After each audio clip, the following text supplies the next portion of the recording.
Among the most famous bodies of water in the world of golf, Rays Creek and its tributaries serve as defining features of Amen Corner. Augusta National has largely tried to distance itself from its, let's say, more unsavory parts of its history. Despite that, the name Rays Creek has stuck. Okay, now I'm gonna give you. This is wild. Okay, ladies and gentlemen, we're back. We are? And it's one of the... a tradition unlike any other. You can't even say one of the best weeks. It is the best week in golf. Mm-hmm. It's one of the best weeks of the year. One of the only weeks we care about professional golf. Yeah. And in terms of caring about professional golf, we're casuals, you guys. We're not going to lie to you. We're casuals. We're fair. We can be fair weather fans at times. Yeah. If most people have their finger on the pulse, we just have our finger in the room. Yeah. Of professional golf. We know everything that's going on, but we know the headlines closer to surface level than the hardos out there. Mm-hmm. And when we talk caring about golf, we look at the Texas Valero Open. And hey, Brian Harmon, shout out, fellow turkey hunter. I didn't know he won this last week, this last weekend, Texas Valero Open. And it's like, I don't know, we might have talked about this last year, but in terms of like relevancy, the Texas Valero Open, they get like it's almost like the 2 a.m. TV slot to where everyone is just looking 1 week ahead. Right. Just kind of. So I asked that question last week. Would you rather be the RBC or the Valero? I think the RBC. For sure. Because people are riding a high still. Yeah. Because the wave is about to hit, but it's still really low at the Valero Open. Correct. The wave hits at the Masters and then it's a more gradual down until people don't give a shit again. Yeah. I guess it could go both ways. Like, I would think people are riding a high post-Masters, but there could be also a sense of depression that the Masters is over going into the RBC. Yeah, I don't know. Just using myself for an example, I don't think I've ever watched the Valero, but I've watched the RBC to be like, ooh, what's the fallout from the Masters? Is Rory going to be super pissed that he didn't win again? Yeah, I think it's the second best jacket in golf. And I think there's only 2 jackets in golf. No, don't you get one for winning? Well, there's 3. I mean, Waterbury Open. Yeah, well, they get the gold jacket for winning the whatever tour it is. Yeah. We got some more Masters facts for you today. But first of all, something that we got to get it out in the air.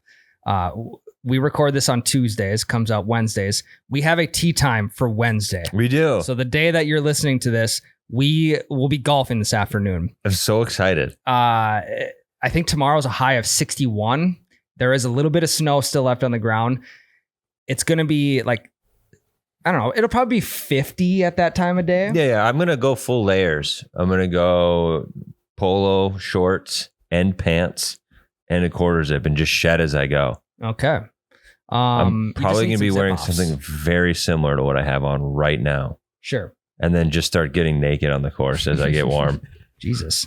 I mean, yeah, we hit a couple good shots. You might see shirts come off. Or a couple bad shots. I don't get past the red tees. That's true. Something's going to be hanging for the rest of the hole. So yeah, I'm jacked. It was pretty I don't know. I was thinking about it in the shower this morning. I was coming up with my mental to-do list. And one of them was to look at tee times. And we got one booked. So I'm pumped. Me too. We got zero expectations going into tomorrow. It's first round of the year. Right. Yeah. And I got my one warm up simulator round. I'm good to go. Yeah. If the wind can stay down, I'm looking out at the ditches right now, and the wind is, it's there. Yeah, we're on the prairie right now. Leonard's in the woods. That's true. That's true. So yeah, if we can just we get about 5 to 10 mile an hour wind, we're going to be laughing tomorrow. Okay. I think this whole episode will probably just be dedicated to the Masters. It's got to be. I would assume so. I got a couple other points, but I'm not even going to mention those. Did you guys see yesterday being Monday? Yesterday's practice round canceled. No, because of weather. Oh yes. I did see this. So Monday's practice round canceled. Can you imagine getting selected in the lottery, buying tickets. No, I didn't even think of that. You get selected for Monday's practice round. You buy tickets, you book your flight, you book your room, you do all this kind of stuff. I mean, you're probably, a grand, $2,000 in just in travel and lodging. And you get there. It's the only day that you have tickets for, and it gets canceled. There's got to be some sort of reciprocal. There is. So the patrons who had tickets for Monday practice round, they get a full refund and have a guaranteed chance to buy tickets for the 2026 Masters Monday practice round. Okay, that's good.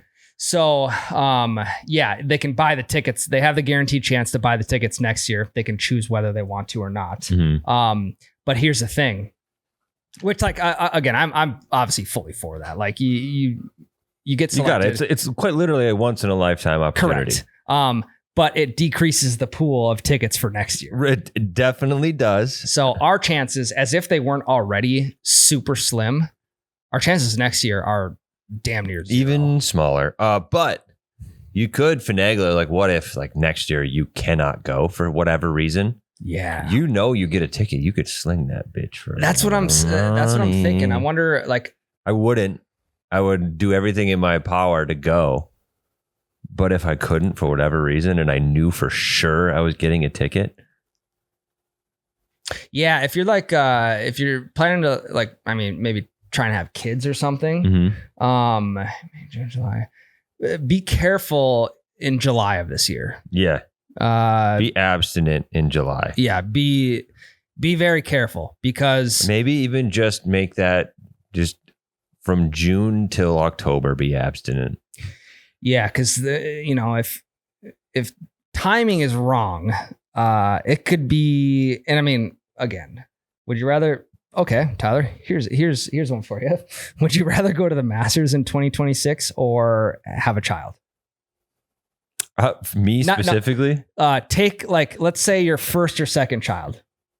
I don't want probably my child. Yeah, that's the thing. So it's I'd rather not miss the birth of my child than see golf. I know. So yeah, don't plan your conception around when the Masters is. Yeah, but like right now, 3 kids in and hopefully done. I'm going to the Masters. I don't want another kid. Oh, for sure. Yeah, you're going to the Masters. Yeah. So yeah, it's just something to think about. But yeah, those patrons will get refunded, which I mean, also you're in Augusta, like there's got to be shit going on in Augusta and the surrounding areas, whether you're at the tournament or not. I wonder if they still let them like go and like check out was Augusta entirely closed? Like, could they go to the merch shop or anything? It's a good question. I'm not sure. Because at least like make something of their trip instead of having to sit in a hotel room in Georgia for a day. Yeah, I mean, I would be trying to book tee times. If they canceled the practice rounds for weather, there's no way. Well, I mean, but if your trip is say like you get in on Sunday and you're leaving Wednesday. Yeah. Like Tuesday, Wednesday, or like Tuesday, I would be scouring the web to get a tee time. Yeah. Disappointing, but it is sweet to know that you get to go next year. Yeah, something to look forward to. Or you know what else? Make a little money on. You know what I'm looking forward to, Ryan? What's that? Getting injured. You know why? Because you have someone to call? Yeah, I have the guy to call. His name is Russell Nicolay. And he quite literally takes the anxiety out of getting injured because I know my life won't go on pause. Because Russell will have my ass covered. Yeah, I mean, if you're watching the Masters tournament at work and you happen to like trip on an extension cord or something like that, and say you like try and catch your fall with your wrist and you break your wrist or your arm, I get it. You were dialed into the Masters, or you're like, but that extension cord shouldn't have been there. Yeah, or you're like walking across the street and some guy is on his motorcycle watching the Masters on his phone and he runs into you. Yeah, that guy's screwed, dude. Russell's got you. Yeah, I mean, yeah, you're on your bike, your pedal bike, and someone hits you when you're running through an intersection, but you had the Master, like, they were trying to like peek over at your phone. If you were on your phone, I don't think Russell can save you from that one. No, but if that other guy was, you're good. But regardless, guys, if you get injured, in the workplace, or I don't know, maybe any capacity, he's either going to be a very good resource to reach out to and talk with, or he's going to be able to help you out immensely. So if you get injured at work, russellnicolay.com. He's going to be your guy. If you've ever driven down the interstate in the Midwest, you've seen the billboards before. Yeah, I spent a weekend in Superior/Duluth. Russell has quite the presence via billboard in that area. Presence. It's almost like he's on a little mini vacation with you. Every corner. So much so that there were other businesses stealing Russell's shtick. Said, injured, don't call us. We're a bakery. Yeah, the question kind of comes down to who has a bigger billboard presence? Like, who's more memorable, Russell Nicolay or Wall Drug? Russell. The dude's net's so much wider than Wall Drug has one road. Yeah. They do have a lot of billboards on that one road. 2 roads. They have 29 run north and south. There was Wall Drug signs on 29? Yeah. Oh. Heading down to South Dakota. I thought it was just 91 or whatever that is. Is it 91 that's east and 90. west? 90. 90, I believe. Yeah. You're from South Dakota. You should know Noah. I don't go south or southwest. I go south, not west very often. I just did, but besides the point. NicolayLaw.com. Do it. Okay. Last year we did some Masters facts. Year before we did some Masters facts. This year we're also going to do some Masters facts. Look at us, not reinventing the wheel. Shout out to my Golf Spy. This article was posted yesterday. And actually some very bizarre facts that I don't think we've ever talked about, and some that I was very shocked at. Bird noise, not real. Yeah, people are claiming that the bird noise isn't real. CBS denies to comment on it, but also deny to comment is, you're guilty. Basically, well, I don't know. I kind of like it. They're like playing guilty. Nonchalant, like mysterious potential lover, just kind of keeping it in the cuff. Yeah, I don't know. I don't want to know the exact answer because then we can stop talking about it. We can't. Then we just have to stop talking about it. Yeah, I know, and that would suck because that's the only thing I talk about every year. Okay. I believe there's about 10 facts. Okay. I'm just going to start with number 1. I'll try and summarize as much as I can, but some of them I need to go a little bit more in depth on. So this is from the My Golf Spy article, Bizarre Master Facts. Number 1. There was a hostage situation in the clubhouse. Okay. So in October of 1983, Ronald Reagan was playing a round of golf at Augusta National when a man named Charles Harris crashed his 74 Dodge pickup through the front gate. Harris found the pro shop and threatened to use his .38 caliber revolver, disarming Secret Service agents, which is insane, and taking 7 hostages. He demanded to talk to President Reagan, hoping to persuade him to fix the mass layoffs happening to American steelworkers. Harris, who was an alcoholic at the time, was out of a job and upset at Reagan. So Reagan called the pro shop trying to defuse the situation, but Harris thought it was a scam.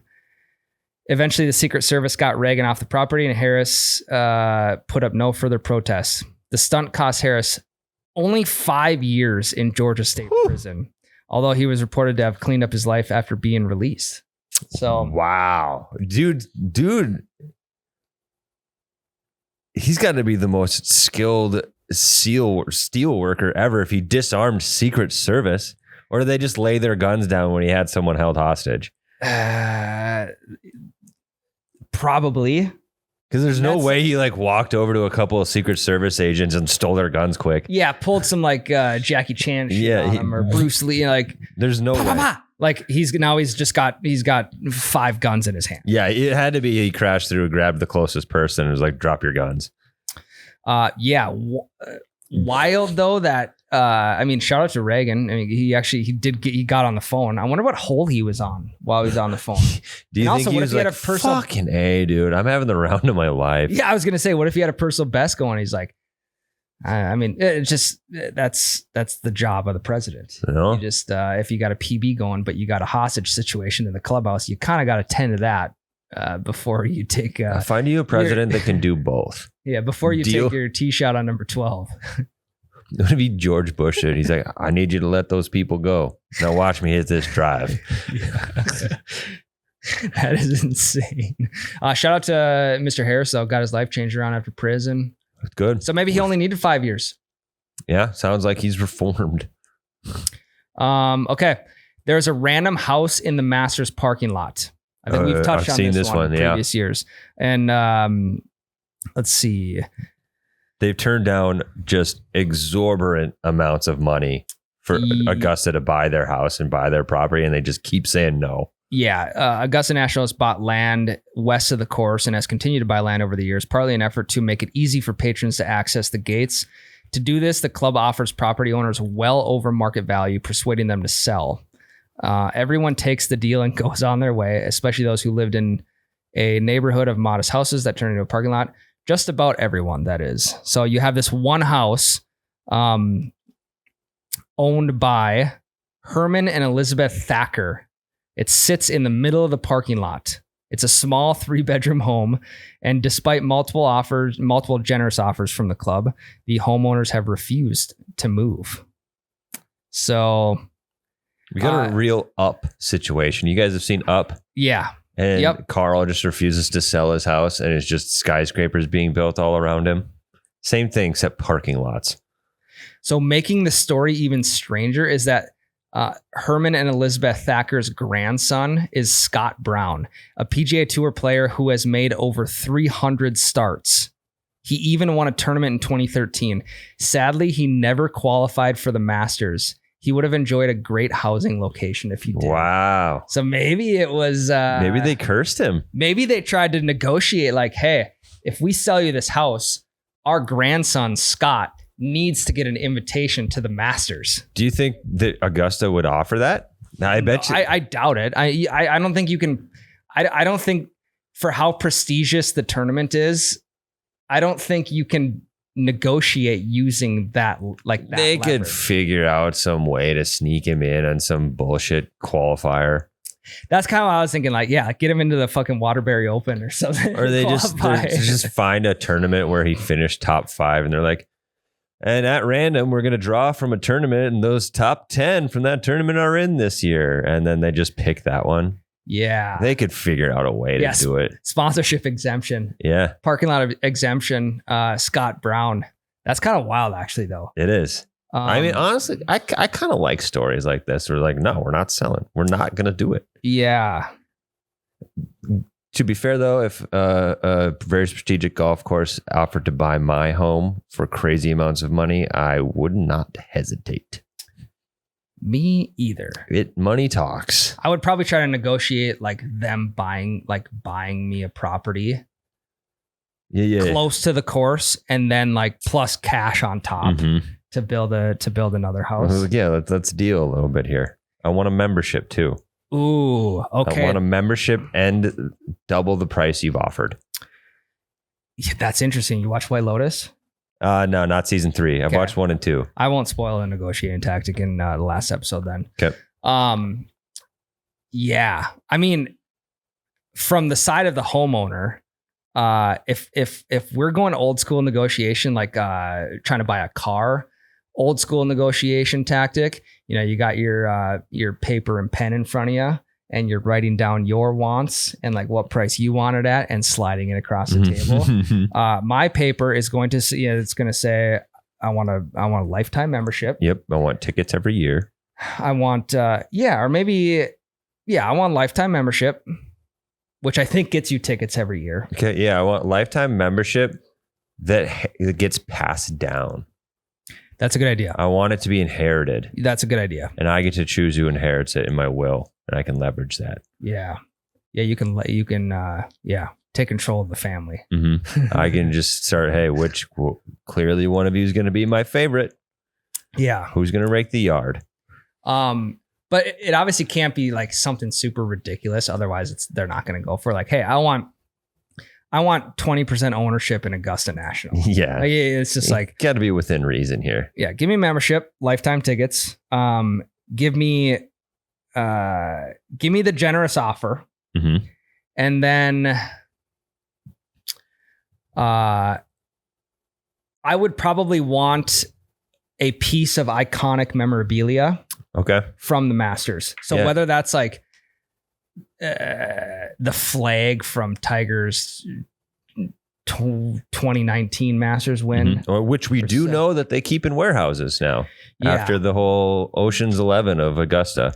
And they would probably try and negotiate something of much lesser value, like maybe instead of Tiger's 2019 hole 18 pin, you can have the asterisk Masters win from Dustin Johnson in 2020, the COVID win, where there were no patrons. Which I don't like that it has an asterisk. You still got to swing the clubs. No, I agree. I 100% agree. I think it was just the fact that and there's no official asterisk. It's just that's what everyone says because it was in November. It was there was no patrons, so it was there probably wasn't as much pressure. And if some random no name would have won it, then I could maybe agree with the whole pressure thing. But Dustin Johnson's won in front of the biggest crowds in the world before too. It's Deej. Yeah, it's not like fucking Deej. It's not like Joe Blow who collapses under pressure. Scott Brown. It. Yeah. It's not like Scott Brown won. Okay. Cows roamed the course during World War II. I think you told me this one time. I think we talked about this one last year. The club closed after the 1942 Masters and remained closed for several years during World War II. Yeah, because it was membership was way down, right? Because everybody got drafted. Yep. They were in poor financial shape and bought 200 cattle and 1,000 turkeys to graze, which would keep the grounds respectable. So that's kind of sweet. A patron was once arrested for stealing sand. Okay. I do not okay, they're just giving you a disclaimer. I do not, under any circumstance, recommend trying to take a physical part of Augusta National home with you. A physical part, okay. So this guy, there's some gray area in that word, like in the physical part. Not really. What non-physical thing are you gonna steal? Well, I mean, like air, a bag of air. Okay, hang on. We'll get to that because I'm gonna ask you guys a question. Like, what's something unconventional that you would want to take home with you from Augusta National that's not from the merch shop? Okay. Let me. I'll finish this story first, and then we'll get into that. So after Bubba Watson won in 2012. Clayton Baker made an all-time terrible decision by wandering inside the ropes and grabbing a cup of Augusta National's pristine sand out of the bunker. He wanted to give the sand to his son as a souvenir. So Baker was arrested, and he was able to settle in court, had to pay $20,000 in fees and other costs associated with the sand stealing, and he did not get to keep the sand. Oh, what a kick in the nuts. So what we could consider, what we will consider an all-American dad trying to bring a piece of Augusta National, and granted it is stealing, bring a piece of Augusta National home to his son as a souvenir. There is a merchandise shop which you could probably get a souvenir at without it being stealing. But you can't buy sand that people played out of. I know, but you can get in good spots where there's going to be divots flying. Maybe it's true, but if you get caught stealing one of those, don't you get in trouble too? I'm pretty sure we've read a story about people trying to steal divots and getting in trouble. Can you look that up, Noah? Because I feel like I've seen a meme before where some guy successfully stole a divot, but not like from the Masters, but from Augusta. Like just a dude that played it and was like trying to grow it. Yeah, and he was growing it. Yeah. It's fucking crazy. Just Augusta fairways. Yeah, sand from Augusta is not worth $20,000. Not that he knew he was going to be paying $20,000 when he did that. Just let him keep the sand. Right. I mean, I'm sure they had him dump the sand out before when they arrested him, I'm sure. Yeah, that's true. You know what I would have done? I would have fucking dumped it in my shoes. That's not a bad idea. Just go stand in the sand and be like, sorry. I'll go back on the other side of the ropes. And meanwhile, you're just kicking sand into your shoe. You're like snow angeling your feet all the way down until it hits over the top. That would be a good idea, dude. Okay, so that leads. What do you got? There was someone on Reddit in 2023 that stole a divot from the 13th hole at Augusta, and I don't think that anything really came out of it, but people were like commenting at him saying like, they're going to send an assassin after you. Like, you better take this post down. But there's nothing, like no news other than the guy who just got sentenced to a year and then the guy who stole the sand.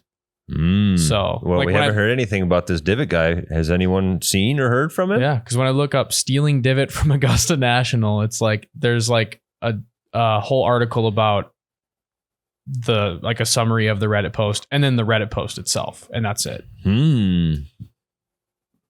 Interesting. So what is one unconventional thing that you guys would want to take, like that you think you could take home with you from Augusta National? Okay, so we're excluding the merch shop, right? Correct. I think we should also exclude like pins and T markers and flags and stuff like that. I think we should take that off the list because that's obvious. I would want to steal that. Nothing that's part of the course. Yeah. Unless, like if it was a divot and I happen to just like put my foot, like if it landed next to me and I just put my foot over top of it and then stood there for the next 3 hours while everyone else filtered out that was around. You just got to wait till there's a big crowd and you just tie your shoe. Put it in your pocket. Yeah. Put it in your sock. Get the sand out of your shoe. Yeah. Yeah, I mean, in that same scenario, you could pretend to tie your shoe. You could, pinch a couple grass clippings and put them in your shoe. One thing that I actually think I could get away with and would do, hypothetically, Augusta, please still invite me if I win the lottery. I'd steal a pocket full of acorns and try to grow Augusta oak trees at my own home. Because I know there's probably it's a real slim chance if I just take one that there's no squirrels around there. Right. They keep them off. Yeah. And there's a pretty low chance that if I just steal one acorn, that I get that acorn to grow into a nice oak tree. So if I steal a pocket full, maybe try to start a little grove of oak trees from Augusta National in my own yard. I think that'd be pretty sweet.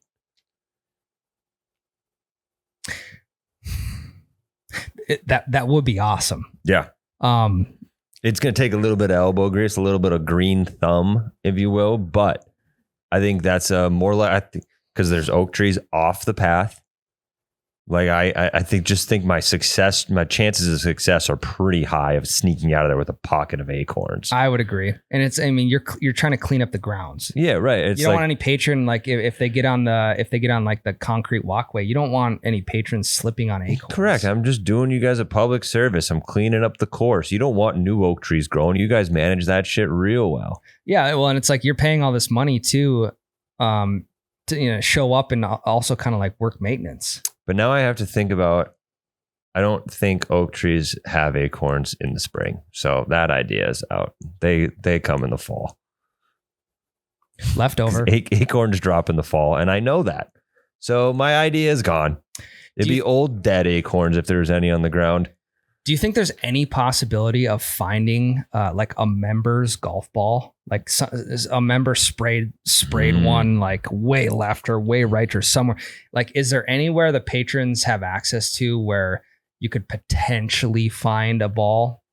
I'm assuming the grounds are very well swept beforehand. I think the odds are very, very low. But if we want to just know for sure, we just got to get Grandpa Dave in. That's true. He'll find one. If there's one to be found, he will find it. Yeah, he's like a dog trying to sniff, trying to sniff the scent of a pheasant. He can smell golf balls. He is the bird dog of golf balls. If I were to take anything home with me that I probably, you probably wouldn't get in trouble for, I think I would grab either a roll or just like a folded stack of the toilet paper. Why? Well, because then like, you got your pre-round release. Mm-hmm. At least I do anyways. I mean, I'd probably keep this stack of TP in my golf bag, and every pre-round release I have this summer, I would wipe with Augusta National TP. Just to get in the mindset. Just to like, I don't know, like, just kind of wake my ass up, quite literally. Yeah, quite literally. I mean, they're not gonna. I don't think you'd get in trouble for taking like a 2-inch. If you're to fold, you're not gonna get in trouble for taking a stack of teepee. I'd be willing to bet right now that there's a 0% chance you'd get in trouble for stealing toilet paper. Well, yeah, and it's like, hey, I got a runny nose. Like all these azaleas are making my nose run. I'll change my answer to that. I'm gonna steal an azalea. That's where I was going to go next. So thanks, Tyler. Yeah, I'll steal one of those because the acorns aren't going to drop. My acorn plant out the window. I'm stealing an azalea. Do you think? I'll press it in a book or something like old ladies. Yeah, press it in a book, make a bookmark out of it. That'd fall apart. You press it in a book and then you put it between glass and you put it in a frame. Oh, okay. Yeah, that's... Or what you could do is you could press it in like an old, like a golf glove, like a golf glove. Like what you buy a golf glove in. You can zip it like up on the sleeve? Side. Yeah, the golf glove sleeve. Yeah. Yeah, you could press it in that. Zip I thought you meant just like put it in a golf glove. I'm like, that's a bad idea. No, and then again, keep that in your bag. Oh. I think it's all about luck. I think a lot of luck comes out of Augusta National for those not playing. You bring a lot of luck home. It's like when in the middle of winter, someone goes down to Arizona or Florida and their coworker's like, hey, bring some nice weather back for us. I'll do my best, sir. Azalea is a good one. I don't know if patron grounds ever come in contact with the azaleas. I'm pretty sure they do. Okay. I can't be positive. But I think they do. It looks like they do anyway. And I think it's pretty low risk. I do think you would get in trouble if they caught you with one of those in your pocket. Probably. Yeah, I think it's a pretty safe bet that they don't want people tearing down their azalea bushes. Yeah, not that you're tearing them down. I'm just taking one, okay? Your grandma's on her deathbed. And it's her favorite flower, her favorite tournament. So. Yeah, and they don't grow in North Dakota. Yeah. I think they could understand. Yeah, I don't know how I'm going to smuggle it out without fucking it up either. But the acorns is a great idea if it was just in the fall. Yeah, you could tuck it in your waistband. Yeah, a little sweaty azalea home on my plane ride. Just tuck you would press it and then put it in your bag and then bring it home. I'm sure they have something in the merch shop that you could buy with some sort of zip locking mechanism, like one of those glove sleeves. Maybe they sell gloves in the merch shop that I could put. I'm sure I could put the flower in there after I buy a glove, and I could just be the weirdo walking around with a golf glove on. Speaking of merch shop, I just remember this story. You guys, you remember when I played in my college's like alumni scramble last year? So we were finishing up around, I think we were on like 16 or 17.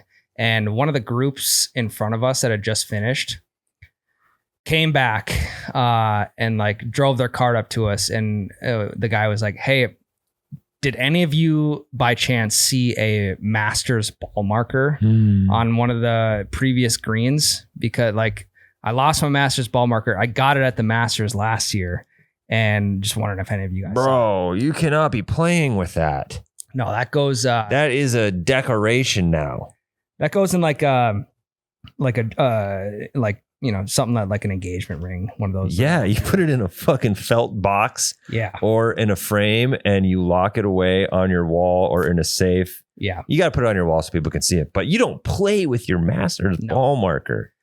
No, and nobody had saw it, which I kind of feel bad. I wish like if you find some sort of Masters memorabilia, like a ball marker or I don't know what else you'd find, but you got to return that to the rightful owner. You do. That's something you can't in good conscience pocket. Because I think that also brings bad luck. For sure. Since you've never been there. Oh, that sucks, man. So. No, what are you stealing? This one might be a little too hard. So you guys can tell me if it's too much. You whatever risk you want to incur. Okay. Feel free. So I feel like there's probably a lot of signs pointing to Masters parking, like a lot of them, if I had to guess.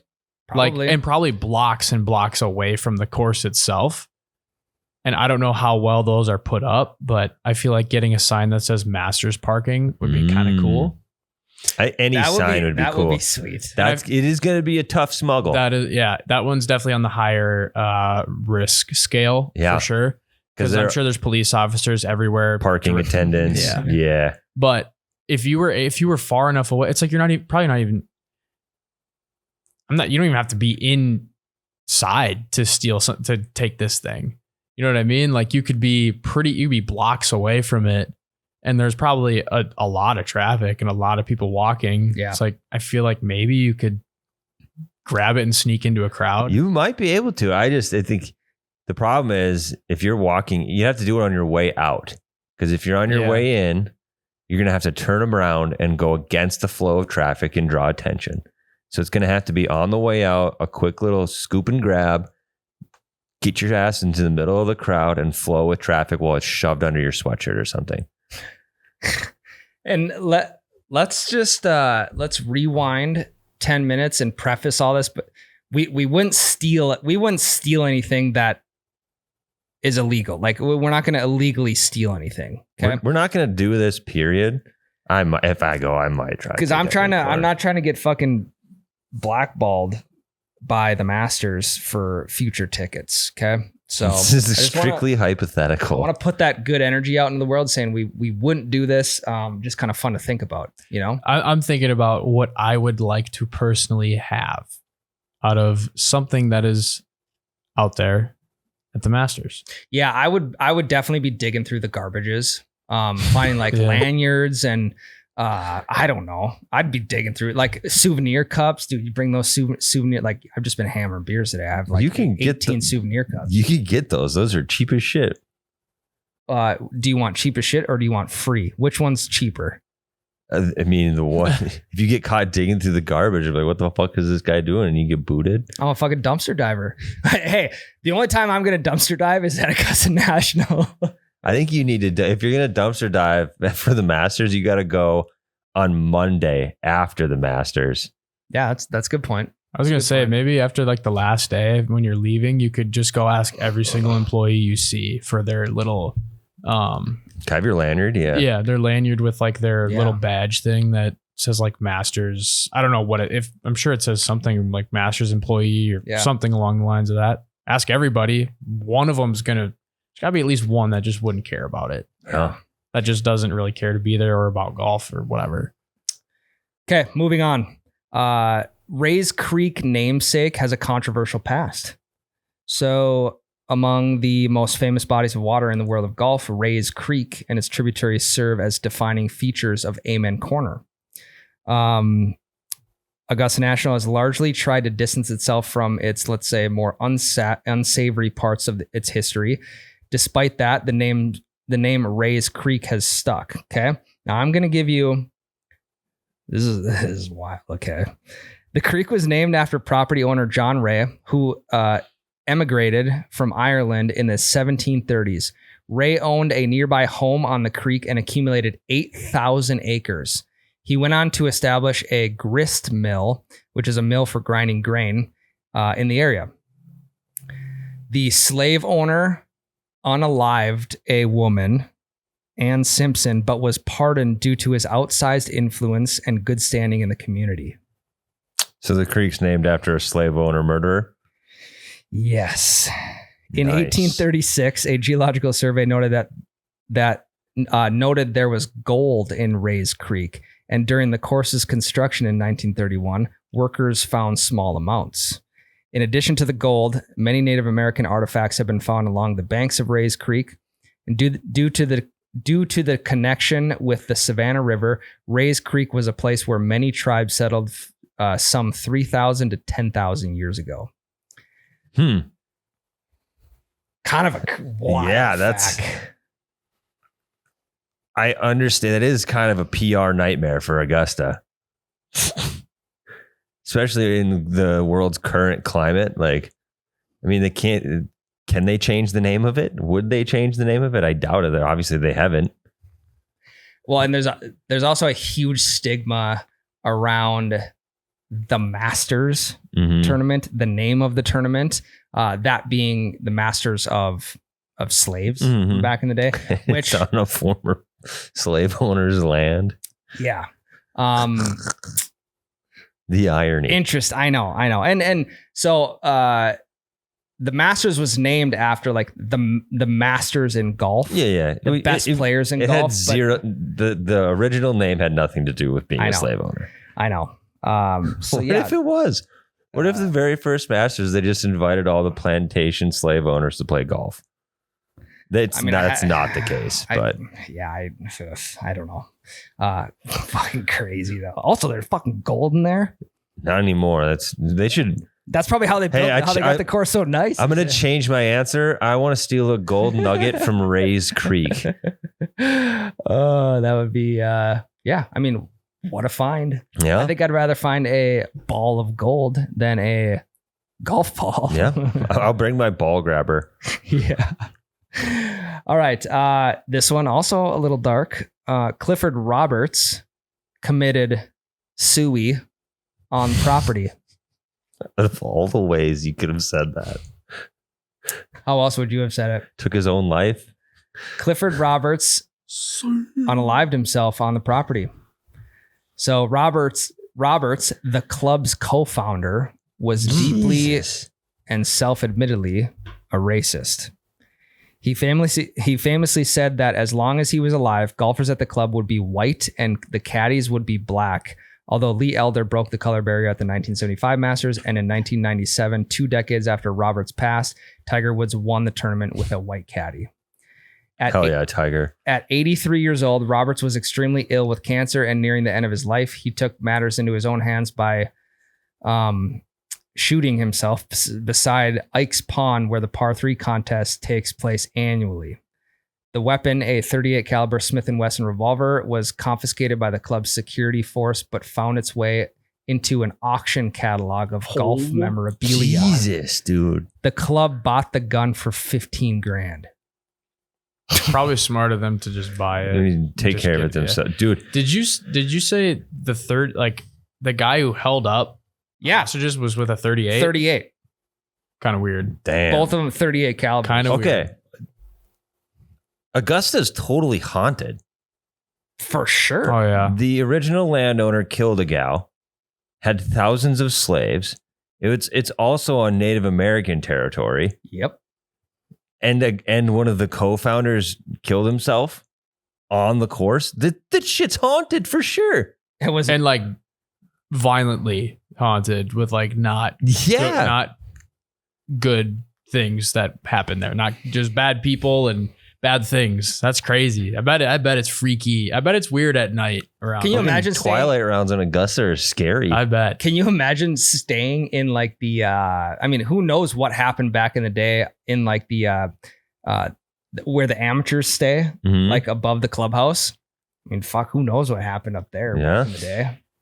I guess I don't even know how long that's been around, but I understand why Augusta gets the bad rap that it does. Yeah. I mean, one of the co-founders, obviously, like, what a wild mentality to have. Openly racist. And it's crazy. Yeah. Shout out Tiger. That is a big mic drop. Yeah. Yeah. That's fucking awesome, dude. Jeez. I just read the part where they auctioned it off in a catalog of golf memorabilia. I read that part again. $15,000. Holy shit. Yeah. Okay. Architect Alistair Mackenzie, architect of the course, never got to see the Masters. Really? No. Died before it happened or what? Died before it happened. On the course, more haunted. Probably. Let's see. Alistair Mackenzie and Bobby Jones quickly agreed on a routing, although the 9 holes would be flipped a few years later. Greens were shaped in March 1932, and Mackenzie would leave for England 2 months later before seeding was complete. He never saw the course with grass. There was no return trip for Mackenzie, who passed away 2 months before the inaugural Masters in 1934. Damn. So another ghost to add to the current roster. Yeah. The next one is players caddy. Players could not bring their own caddies to the Masters until 1982. So prior to 1982, the players were assigned local caddies. As mentioned in the section about Roberts, the caddies were predominantly black and the players were white. Many of those local caddies became a part of Masters lore. and the decision to allow outside caddies was a difficult transition for some who had relied on the income from working at the Masters but were no longer selected. Kind of interesting. Very interesting. Let's see. Augusta National once sought to host a U.S. Open. What a power move. Let's have 2 majors here. So let's have 50% of the majors right here. Yeah. Facing financial issues as they opened during the Great Depression, Augusta National made many decisions based on money. For instance, Jones initially wanted the course to be 19 holes so losing golfers could win back money with a double or nothing hole. That's a great idea. Dig that. The idea was scrapped because of the cost. So, tight budget in Augusta. Back in the day. And now they can just buy $15,000 38 caliber revolvers like it's nothing. With terrifying pasts. Another idea was to host the 1934 U.S. Open to bring in revenue.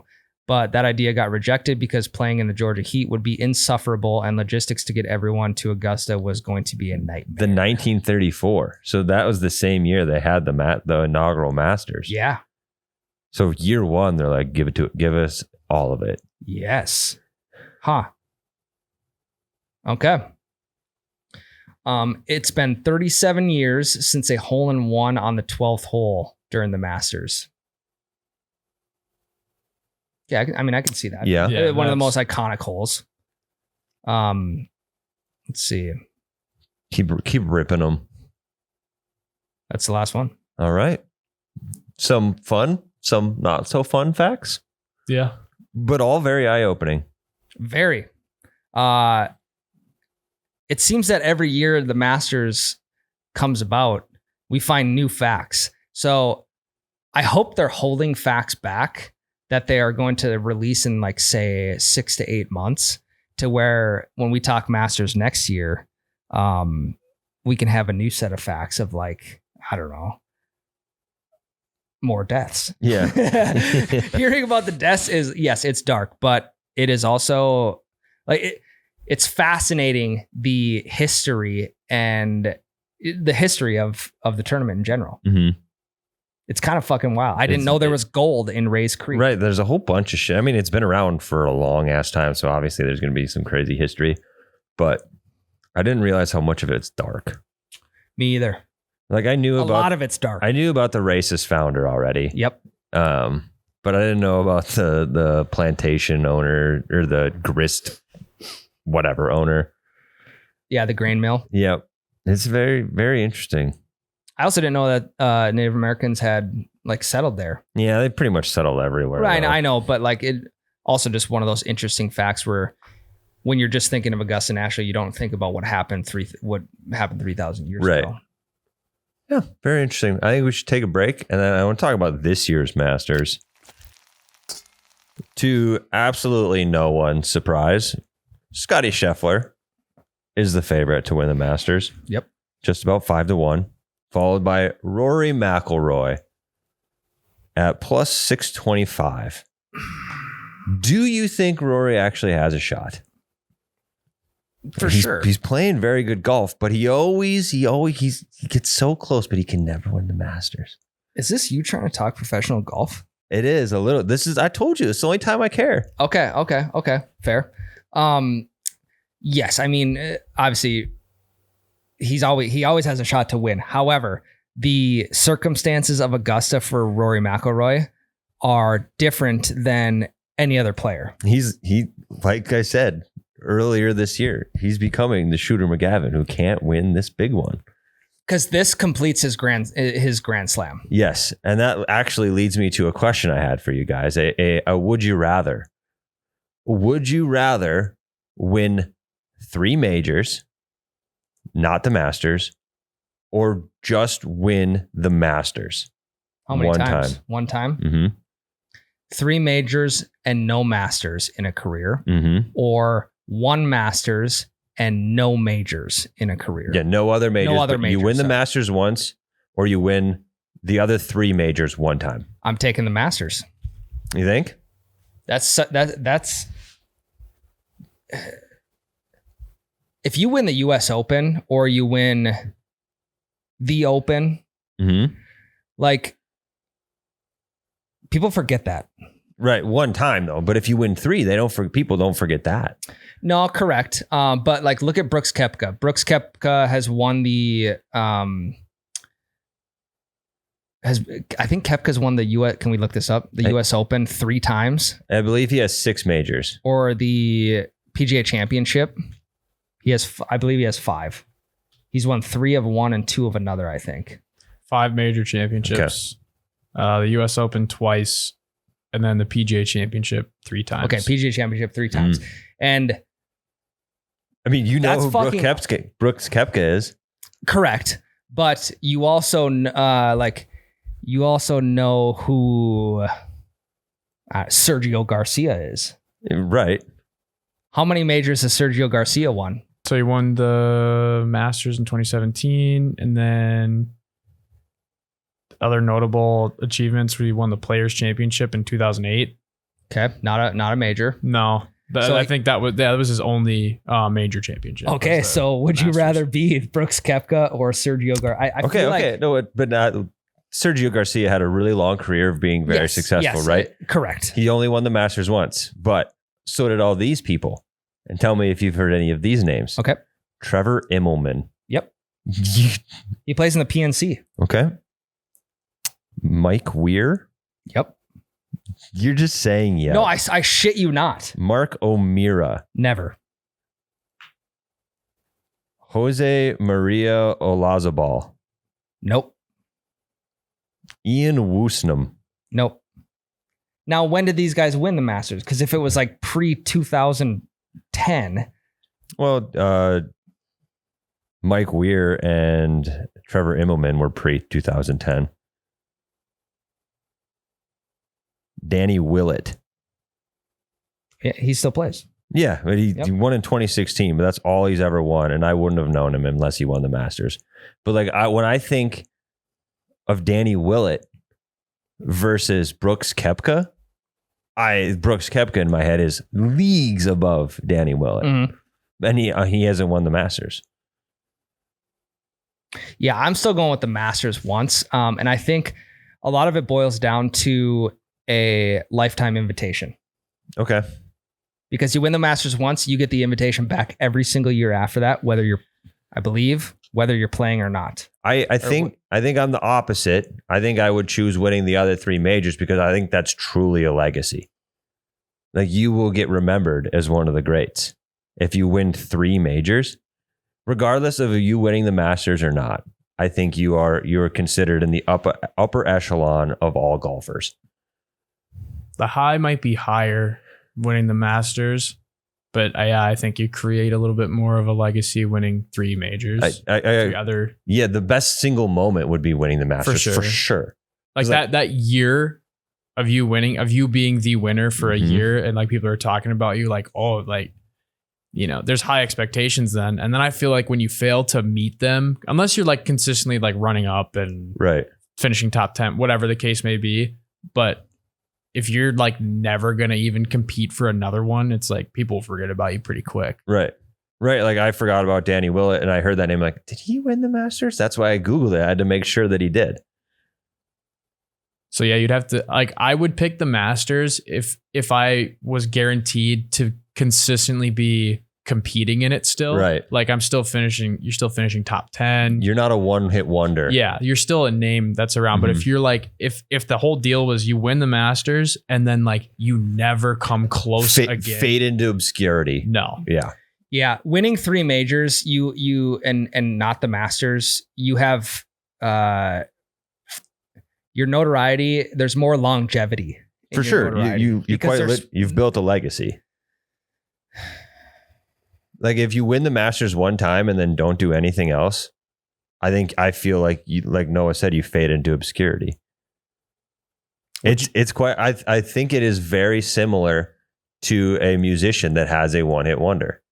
Yeah. Like you remember that one-hit wonder forever. Be like, that was great. And then there's nothing else to your catalog. And I guess that wasn't the hypothetical. The hypothetical wasn't, do you win the Masters and then fade into obscurity? It was just, which one would you rather do? So like, I might agree with Ryan if like I can guarantee that I win the Masters, but then I'm winning other tournaments too, but just not any of the majors. Correct. So like Sergio. Sergio's a perfect example of that. He won the Masters, none of the other majors, but he's won all sorts of other tournaments. Yeah. Yeah, and he was a runner-up in the PGA Championship twice. He was a runner-up in the Open Championship. Like he was still.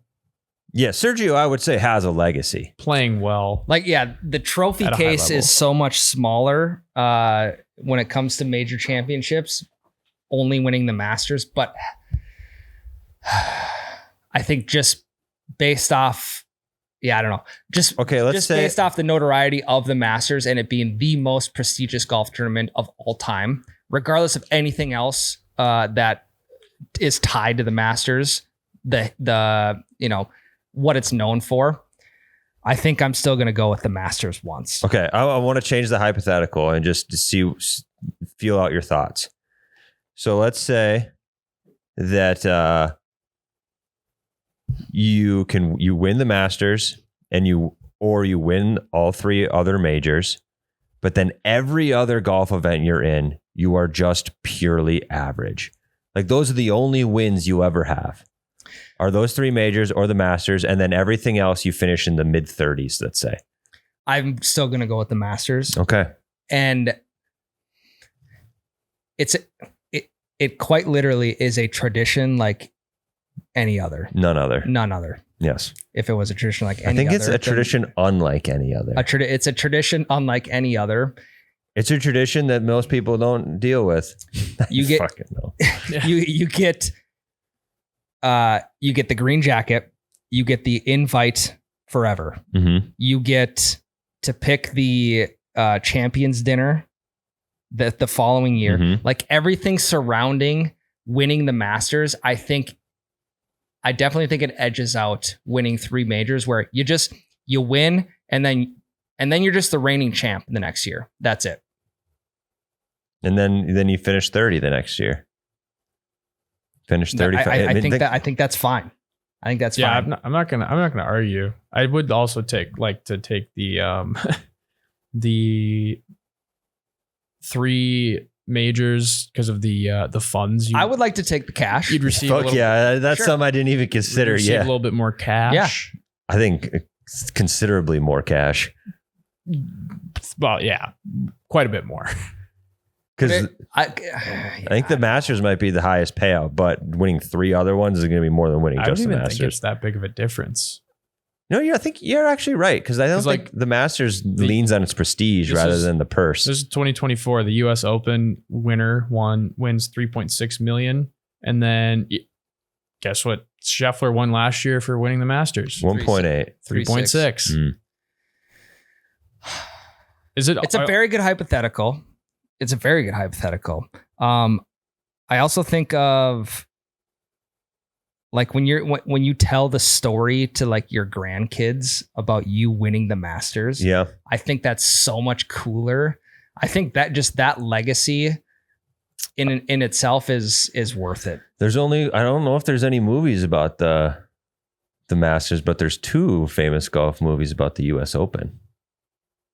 Greatest game ever played and Tin Cup. Yeah, I mean the Masters probably doesn't let them. They wouldn't let anybody use they could fake it though. Yeah, what you won the Georgia Classic, Georgia Country Club or whatever. Yeah, whatever it is on GS Pro. Yeah. It's a very good hypothetical, Tyler. I think it's a thinker. I would say I'm 75% leaning towards winning three majors and not the Masters. But I think with the right push, I could very easily be swayed over to the Masters side. Yeah. Yeah, I think it's a preference. I don't think there's some of the questions we asked. It's like there's like a right-ish answer. Yeah. Like it's like you would be way different saying the other side of the argument. I think this one is either way. I completely understand. Yeah. Okay. It's something to think about. Which makes it a good hypothetical. Yes. So yes. Par 3 contest today. Should always entertaining. Mm-hmm. It'll be a cool hole-in-one for sure. There's going to be a hole-in-one. Someone will hit it. Gary Player will be doing push-ups. Yep. Yeah, those old timers in the par 3 contests I love watching them. They are funny. They're great. It's either like a car wreck where you can't look away because they're way too old to be golfing. Yeah. Or they're like, you're like, holy shit, that guy's that old. Yeah. Look at him go. Yeah, Lee Trevino. I remember you and Happy Gilmore. Hey, I gotta take this. Yeah, you gotta get it, Tyler. You gotta get out of here. Get out of here. Guys, that's all we got for this week. Jesus. Mic down. Sorry. He is fucking frazzled right now. Hope you guys enjoy the Masters. Have a good week. We'll see you next week. Love you. Love you.